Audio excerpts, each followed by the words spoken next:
পশ্চিমবঙ্গের শিলিগুড়িতে রয়েছে এমন এক মন্দির যেখানে একসাথে দর্শন করতে পারবেন 11টি দেবদেবীকে।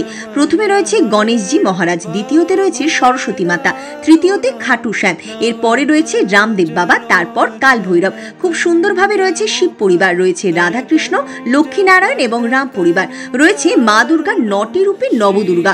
সর্বশেষে মূল মন্দিরের মধ্যভাগে রয়েছে পঞ্চমুখী বালাজির মূর্তি। শুধু দেবদেবীই নয়, মন্দিরের পরিবেশ ও গঠনশৈলী এতটাই সুন্দর যে আপনার মনকে সহজেই আকৃষ্ট করবে। আর এত সুন্দরভাবে ভোগ নিবেদন দেখুন। এরপর মন্দিরের প্রবেশমুখে ঢুকে সোজা এগিয়ে এসে দেখতে পাবে জয় শ্রীরাম হনুমানজির মন্দির। এটি ছিল সব থেকে পুরাতন মন্দির। এখানে নারকেল দিয়ে মানত করলে নাকি সকলের মনস্কামনা পূরণ হয়। এই যে ছবিটা দেখতে পাচ্ছে, এই ছবিতেই প্রথম পুজো করা হতো।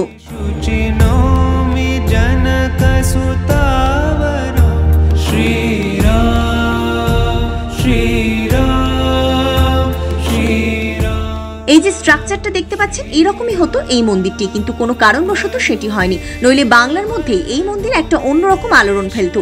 এটি হচ্ছে শিলিগুড়ির একমাত্র পঞ্চমুখী বালাজির মন্দির, যেখানে এলে সকলের মনস্কামনা পূরণ হয় এবং পুজো দিয়ে মনে এক আলাদা রকম শান্তি অনুভব করা যায়। এনজেপি থেকে একটা টোটো ধরে সহজেই চলে আসা যায় আলু চৌধুরী মোড়ের কাছে।